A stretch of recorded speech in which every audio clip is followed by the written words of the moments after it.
Nós vamos dar sequência aqui às viagens do apóstolo Paulo, a sua passagem por várias regiões, aonde ele implantou o evangelho, e vamos comentar as dificuldades que ele foi encontrando na medida em que seu ministério foi se desenvolvendo. Vamos à leitura. E passando por Anfípolis e Apolônia, chegaram a Tessalônica, onde havia uma sinagoga de judeus. E Paulo, como tinha por costume, foi ter com eles, e por 3 sábados disputou com eles sobre as Escrituras, expondo e demonstrando que convinha que o Cristo padecesse e ressuscitasse dentre os mortos. E este Jesus que vos anuncio, dizia ele, é o Cristo. E alguns deles creram e ajuntaram-se com Paulo e Silas, e também uma grande multidão de gregos religiosos e não poucas mulheres principais. Mas os judeus desobedientes, movidos de inveja, tomaram consigo alguns homens perversos dentre os vadios, e ajuntando o povo, alvoroçaram a cidade, e assaltando a casa de Jasson, procuravam trazê-los para junto do povo. E não os achando, trouxeram Jasson e alguns irmãos à presença dos magistrados da cidade, clamando: estes que têm alvoroçado o mundo chegaram também aqui. Os quais Jasson recolheu, e todos estes procedem contra os decretos de César, dizendo que há outro rei, chamado Jesus. E alvoroçaram a multidão e os principais da cidade, que ouviram estas coisas. Tendo, porém, recebido satisfação de Jasson e dos demais, os soltaram. E logo os irmãos enviaram de noite Paulo e Silas à cidade de Bereia. E eles, chegando lá, foram à sinagoga dos judeus. Ora, estes foram mais nobres do que os que estavam em Tessalônica, porque de bom grado receberam a palavra, examinando cada dia nas Escrituras se estas coisas eram assim, de sorte que creram muitos deles, e também mulheres gregas da classe nobre, e não poucos homens. Mas logo que os judeus de Tessalônica souberam que a palavra de Deus também era anunciada por Paulo em Bereia, foram lá e excitaram as multidões. No mesmo instante, os irmãos mandaram a Paulo que fosse até ao mar, mas Silas e Timóteo ficaram ali. Irmãos, nesta introdução aqui, a gente percebe a mesma resistência que a palavra de Deus anunciada por Paulo, a boa nova, que era diferente da mensagem do Velho Testamento, a que todos os judeus estavam acostumados. Essa boa nova, ela causava incômodo ao sistema religioso que estava estabelecido. Isso sempre acontece porque a mensagem de Deus nunca é bem aceita, principalmente no ambiente religioso, aonde ela deveria ser aceita. Nós vemos nos nossos dias que também as novidades que Deus envia para que o seu povo possa ser esclarecido, elas também encontram resistência nos corações que estão dentro das igrejas chamadas evangélicas. E essa resistência, ela é provocada pelo mesmo espírito, que é o inimigo da palavra de Deus, é o inimigo das boas novas. E a gente vê que Paulo encontra a mesma resistência em todos os lugares aonde ele vai passando. Mas nós observamos também que no meio desse povo de coração endurecido, sempre havia alguns irmãos que recebiam bem a palavra do evangelho, os ensinamentos que o apóstolo que ele trazia. E aqui na introdução, no versículo 2, por exemplo, a gente vê que o apóstolo fundamentava os seus ensinamentos na escritura antiga, mostrando que Jesus era o Messias, que Jesus era aquele Cristo que estava sendo aguardado pelos judeus. E nós vemos que a base da sua discussão doutrinária era a Escritura. Ele não havia criado uma nova doutrina, fundamentada em uma doutrina estranha aos judeus. Mas a doutrina que ele ensinava se fundamentava na Escritura que os judeus já conheciam. E por isso mesmo, os judeus perceberam que isso significava um grande perigo para eles, para os conceitos que estavam estabelecidos. E nós temos nos nossos dias também conceitos que estão estabelecidos há muito tempo dentro das igrejas evangélicas, desde o tempo em que elas foram fundadas. E é natural que os evangélicos encontrem resistência em qualquer mensagem que não esteja em acordo com o status que está estabelecido há bastante tempo.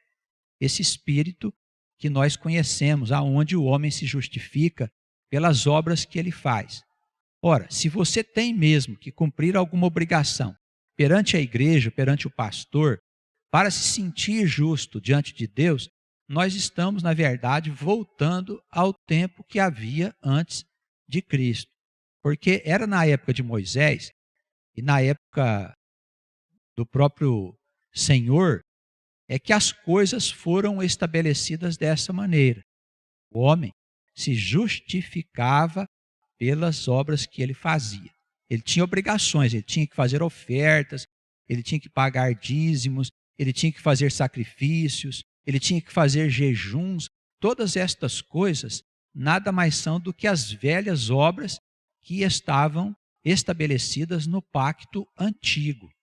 E foram esses mesmos praticantes destas obras que resistiram à anunciação da mensagem de Paulo. Aqui entre nós procuramos buscar a doutrina do próprio apóstolo.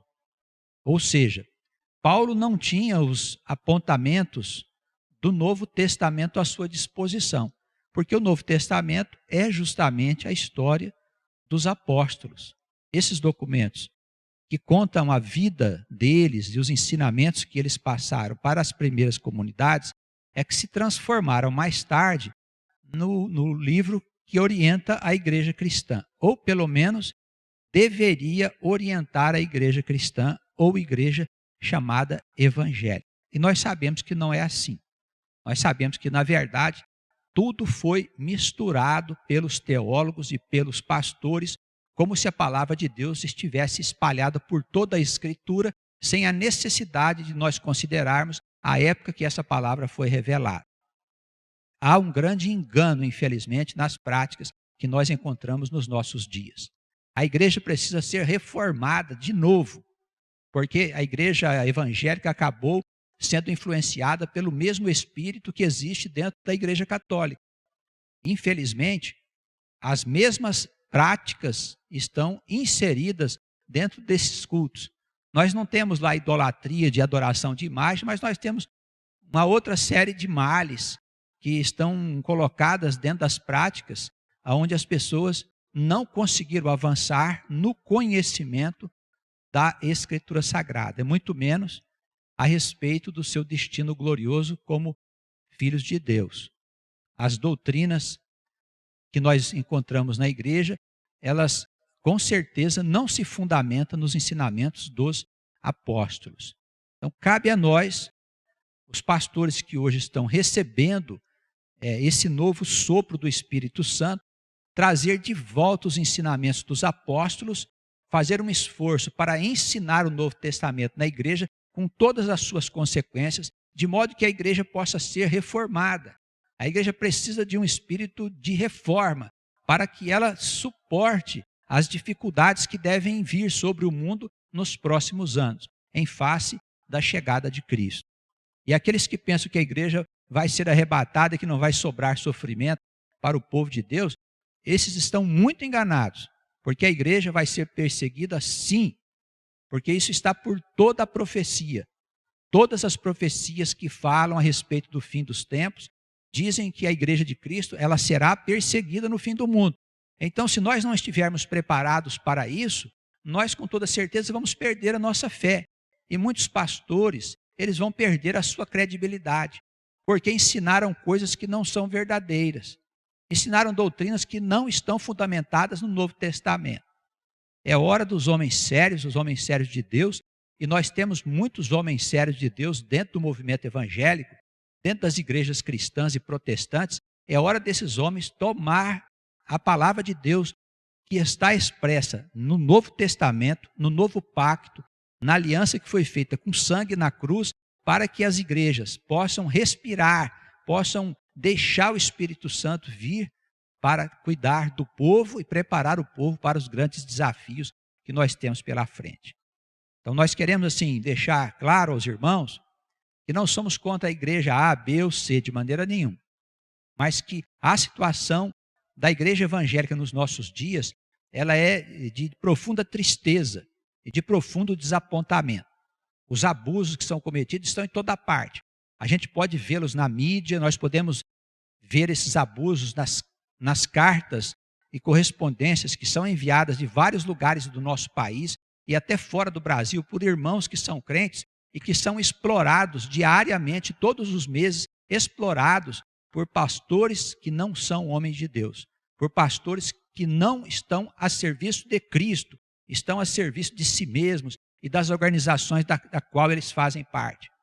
A situação é séria, muito grave, e quem é da verdade deve abraçar a verdade e afastar-se da mentira.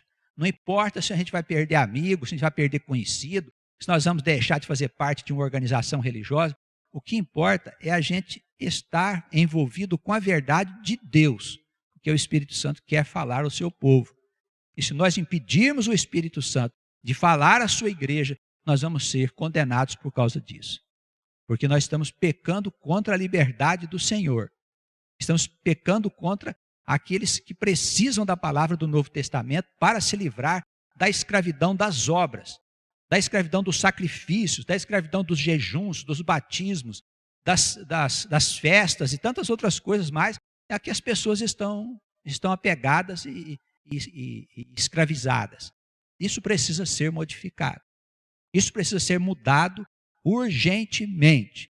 Os homens de Deus precisam de deixar de servir aos homens e passar a servir a Deus e dizer das verdades que as pessoas precisam ouvir. Porque, de outro modo, nós seremos surpreendidos pela chegada do Filho de Deus. E vai ser uma tristeza muito grande. Muitos abandonarão a sua fé. Muitos dirão que Deus não existe, que a igreja era falsa, que o Espírito que guiava a igreja não era verdadeiro, porque não previu as coisas que devem vir em breve tempo sobre esse mundo.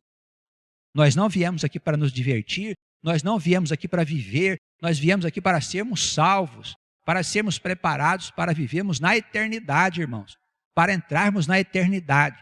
Não viemos aqui para nos divertir, não viemos aqui para receber prosperidade de Deus, para Deus ajudar a gente a ser rico, a gente ser famoso, a gente ser importante, ser poderoso. Essas coisas todas não estão em harmonia com o evangelho da salvação.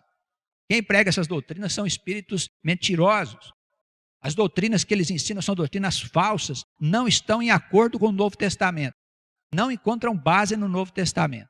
Os homens de Deus precisam falar contra essas doutrinas. Chega dos homens de Deus ficarem calados com medo desses homens, dessa história de liberdade, cada um faz o que quer. Nós temos um compromisso com a Escritura Sagrada, expressa nos ensinos dos apóstolos e de Jesus Cristo. Esse é o compromisso que nós temos. O resto nós não temos compromisso com ninguém. Nós viemos ao mundo para servir a Deus e não para servir aos homens, para tratar dos interesses de salvação das almas e não dos interesses mesquinhos da carne, como a gente está vendo todos os dias. Os homens precisam falar, os homens de Deus precisam falar a verdade para livrar o povo dessa mentira que está espalhada em toda parte.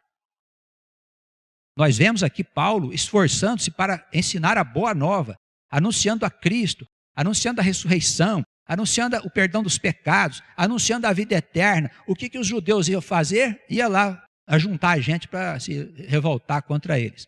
Inventavam mentiras, como nós estamos vendo aqui, inventavam mentiras, pegavam homens vadios, homens da rua, caluniavam os apóstolos, faziam levantes, diziam que eles estavam anunciando um outro rei, que era diferente de César, para poder tentar criar situações políticas onde o apóstolo e os seus discípulos pudessem ser presos. Era isso que eles faziam.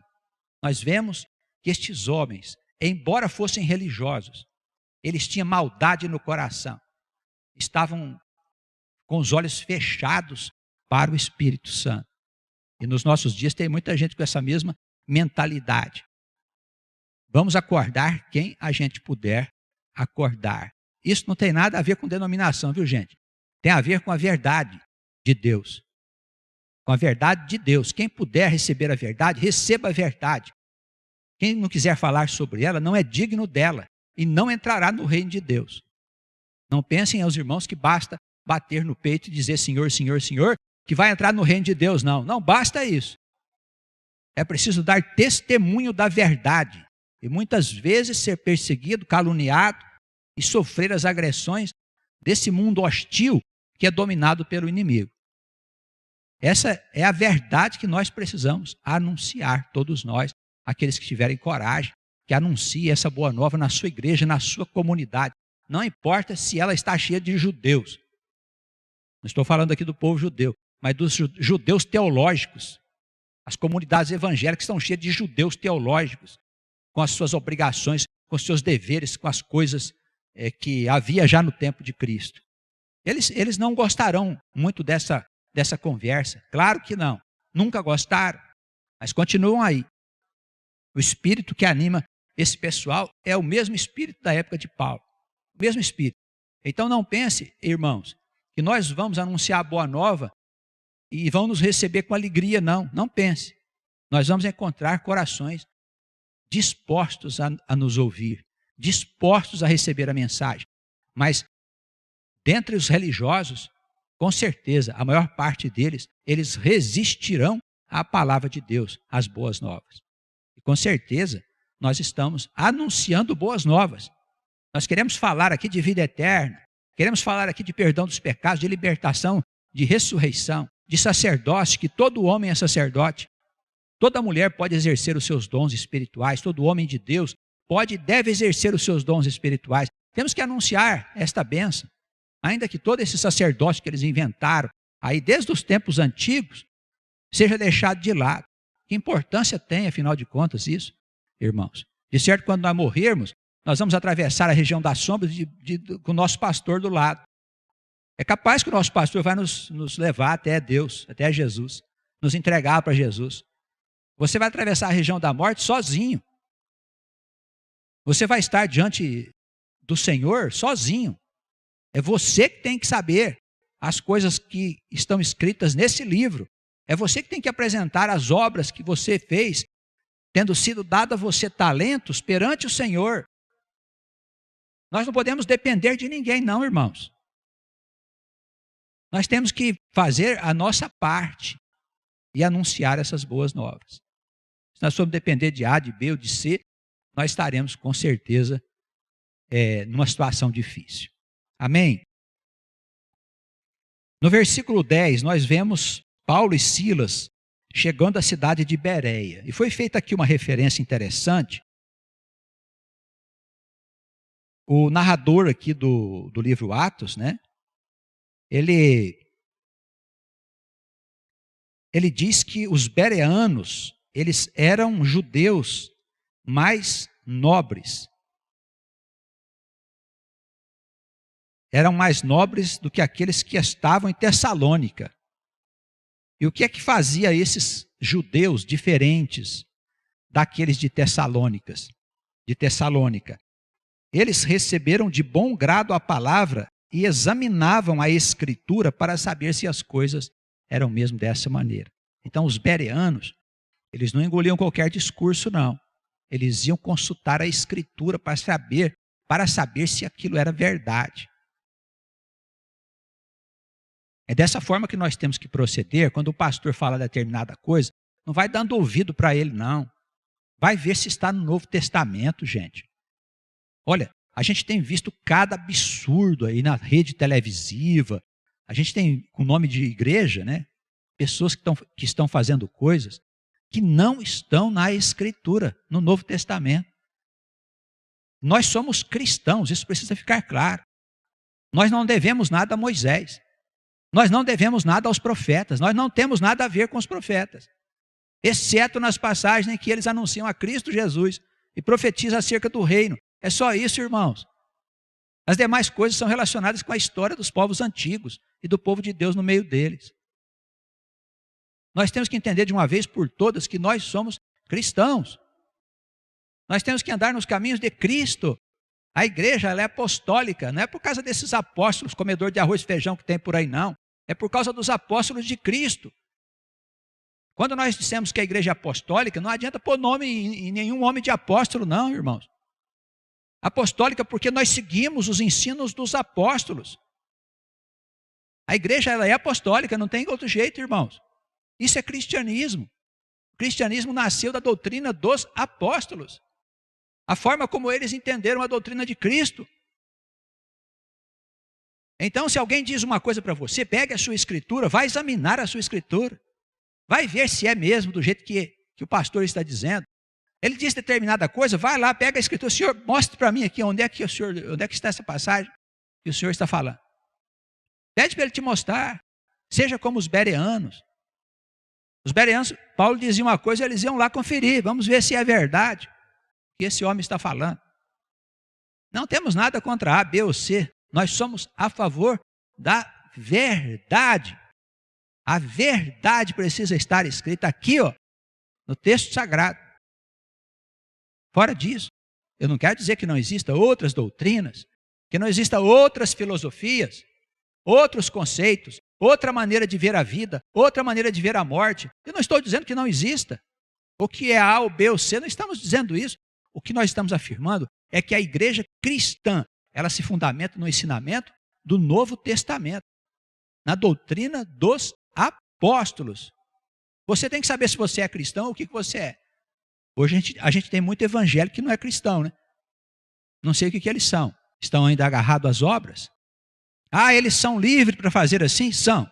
Mas o apóstolo Paulo, o pai da igreja cristã, ele diz que se você fizer uma opção pela lei, você deve seguir todos os preceitos da lei. O que significa andar de acordo com o judaísmo. Quando você faz uma opção pela lei, acontece uma coisa gravíssima. Você dispensa o sacrifício de Cristo. Você não tem Jesus para te perdoar. Porque Deus não perdoa pecados. Quem perdoa pecados é Jesus. Foi Ele que morreu na cruz para nos perdoar e remir os nossos pecados. Se você quer seguir a lei, pode, mas não conte com Jesus. Daí tua situação vai ficar um pouco complicada. Preste atenção nisso. Você que é crente, preste atenção bem nisso. Será que não ensinaram você a ser um crente judeu? Os judeus não têm a Cristo. Os judeus não acreditam que Jesus é o Senhor. Eles estão esperando até hoje o Cristo ser enviado, o Messias ser enviado. O que é que nos diferenciou dos judeus? Eles seguiram o caminho deles, continuam até hoje seguindo Moisés. O que é que faz a diferença entre os judeus e os cristãos? Os cristãos acreditam que Jesus é o Messias. Assim como Paulo, Pedro, João e os apóstolos acreditaram. Os irmãos, vê que é uma diferença muito grande. Por essa razão, o Velho Testamento, quando nós vamos lá buscar orientação para a nossa vida, nós estamos entrando num campo bastante minado e perigoso. Você pode pegar uma coisa lá de dentro que é da lei. E aí, meu amigo, se você vai governar a sua igreja com a lei de Moisés, você se prepare. Você está jogando os seus crentes num buraco que é bem possível que de lá eles não saiam. Não se pode viver um ponto da lei e deixar os demais de lado. A instrução é muito clara quando Paulo diz que se nós optarmos pela lei, nós precisamos cumprir todos os preceitos dela. E saber que nós estamos dispensando a Jesus. Faça a sua escolha, meu irmão. Você que está nos assistindo, faça a sua escolha. Enquanto você pode. Vem o tempo que você não vai poder mais escolher.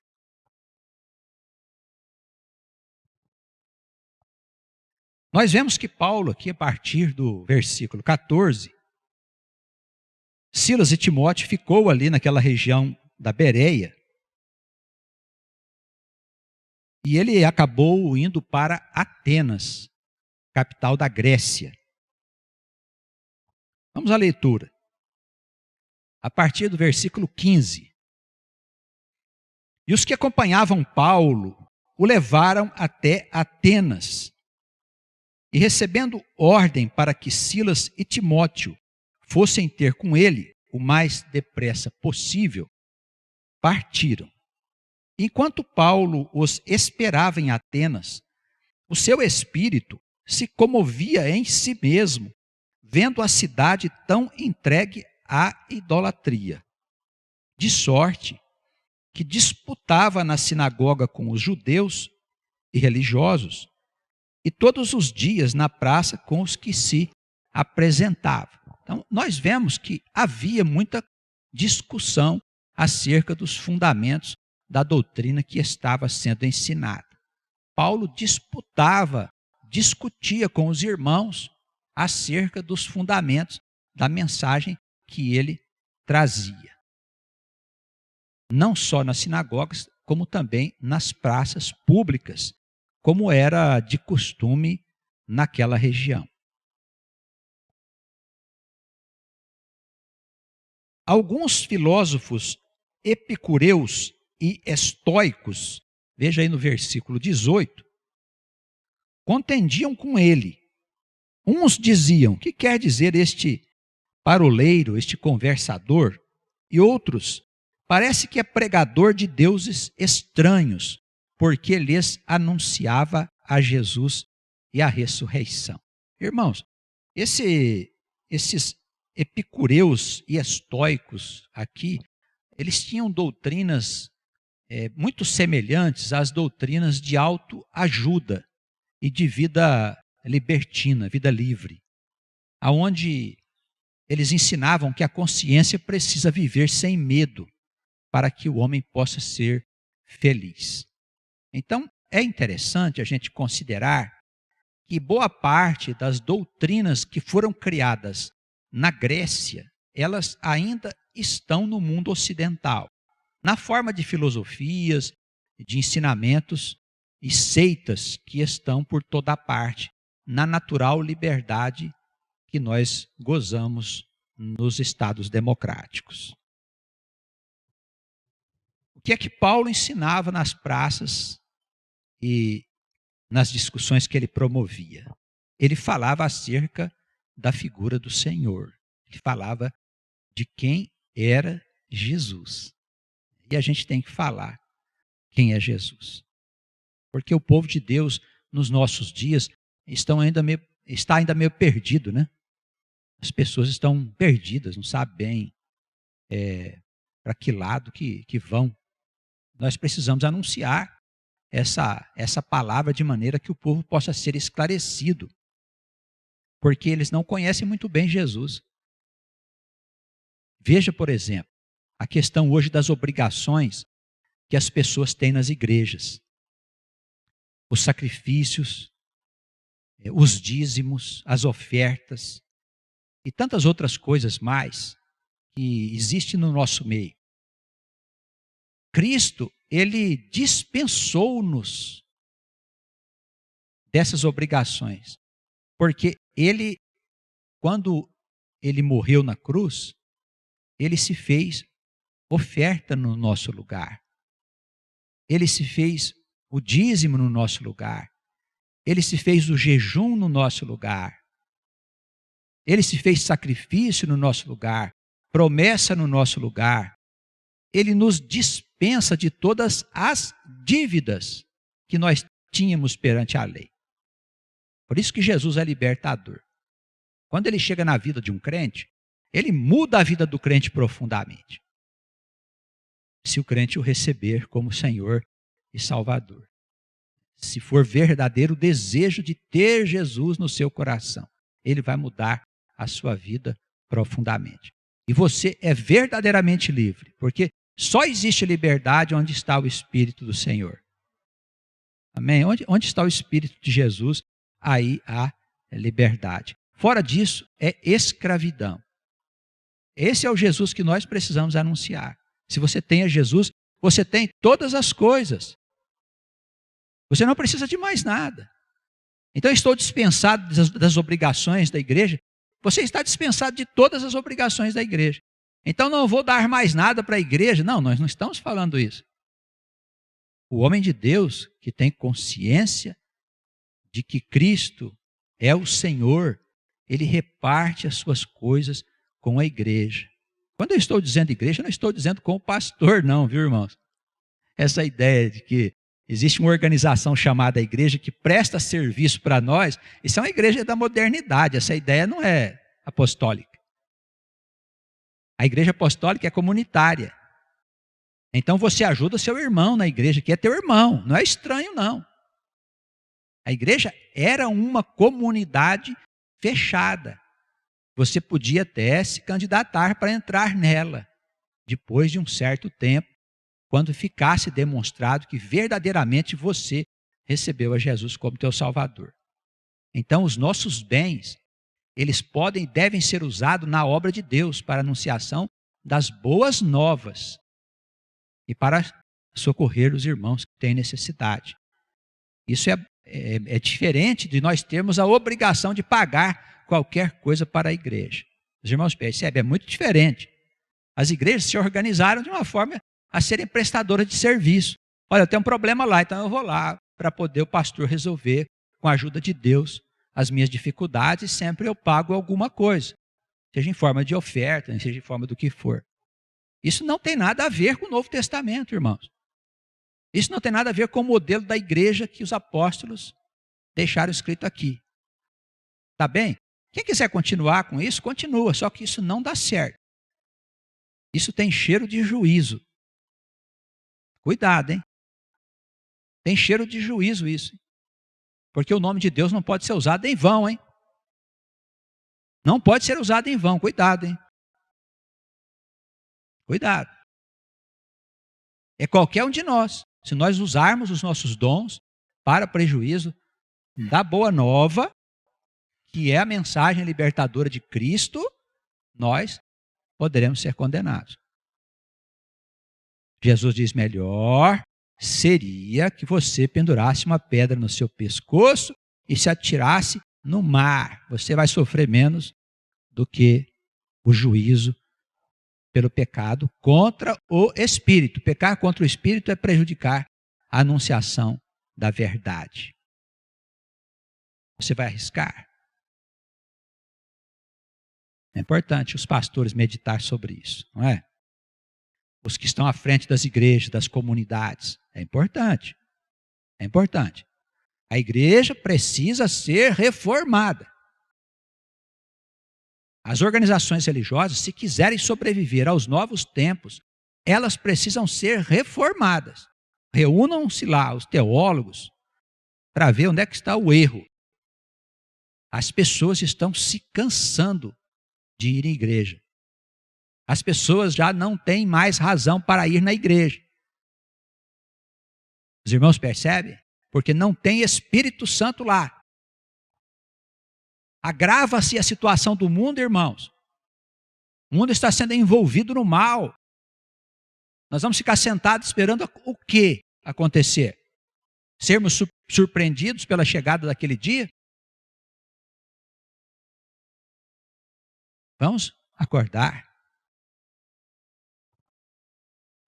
Esse é o Jesus que nós precisamos anunciar, um Jesus libertador. Jesus que muda as coisas que estão diante de nós. Um sujeito lá fica escandalizado. Esses dias nós falamos da oração pelos mortos na rádio, né? E logo nos escreveram alguns crentes revoltados. Se Jesus foi dar atenção aos mortos depois que ele deixou esse mundo, anunciando o evangelho, como é que eu não vou orar por alguém que faleceu, que morreu, a alma dele? Peço a Jesus para ajudar aquela alma. Por que eu não posso interceder? Não é verdade? Então eles se escandalizam com isso. Jesus, ele é motivo de escândalo. Os judeus não quiseram por causa disso. Porque Jesus escandalizava a doutrina que eles estavam acostumados.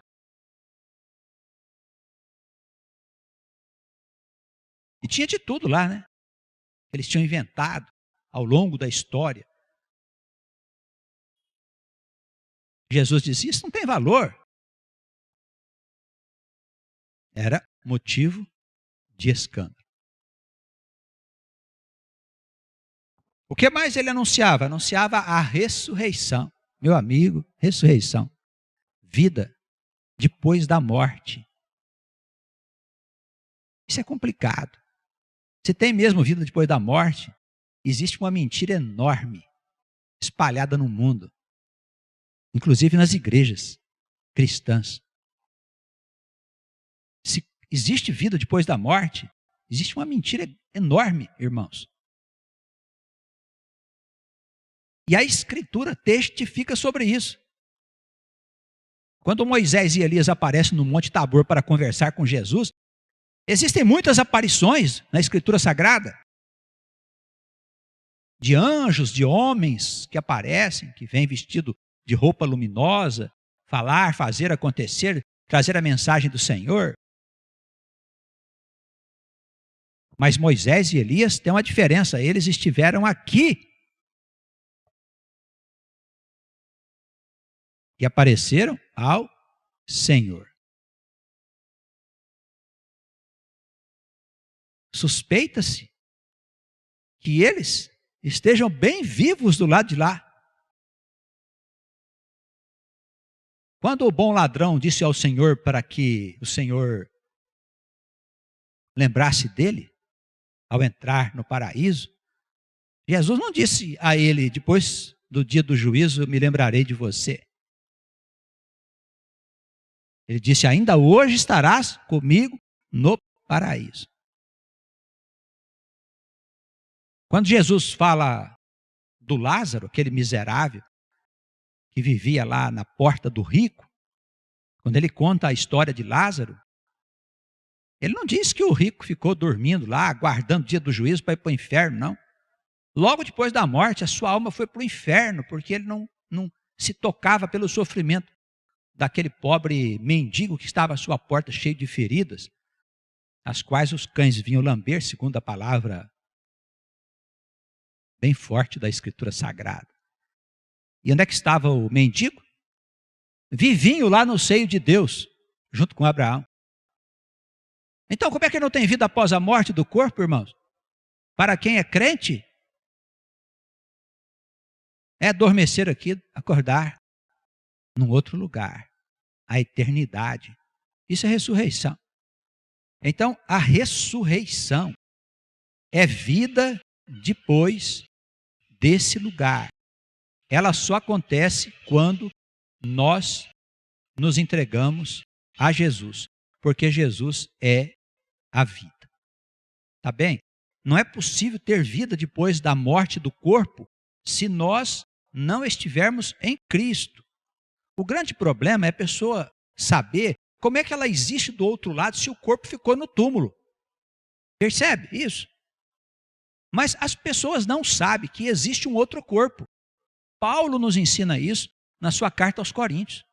Ele diz sobre o corpo espiritual, que é um corpo de existência relativa, irmãos, até que nós recebamos o estado definitivo. A gente continua existindo do lado de lá. Foi com esse corpo que apareceu Moisés ao Senhor e Elias. Os irmãos percebem que ressurreição é uma coisa profunda. Não é ressurreição da carne, como os irmãos pensam. As pessoas pensam que o sujeito fica dormindo até o dia que a carne ressurgir do túmulo. Não existe isso na Escritura Sagrada. Embora a palavra poética de algumas passagens diga que as sepulturas vão se abrir e os mortos viverão, no sentido de que os mortos que estão na morte, eles também serão julgados. Os que estão no inferno serão julgados, mas não que eles estão lá dentro do túmulo, irmãos. Essa é a ressurreição que nós precisamos anunciar. Bem, pastor, mas essa ressurreição dá problema. Ah, dá problema? Dá problema. Esse Jesus que o senhor está falando aí é um Jesus complicado. Ele muda tudo. Então, esse é o Jesus que Paulo anunciava. E a ressurreição que ele anunciava. Daí os problemas que surgiram. Os graves problemas que surgiram na vida dos apóstolos. Com Cristo você não depende de ninguém. Você se torna um homem justo, uma mulher justa, por causa da sua fé no Filho de Deus. Nós vamos parar aqui do versículo 19 e vamos dar sequência na nossa próxima reunião. Que Deus possa nos abençoar e nos guardar dos perigos, das tentações e dos tormentos desta vida. Amém.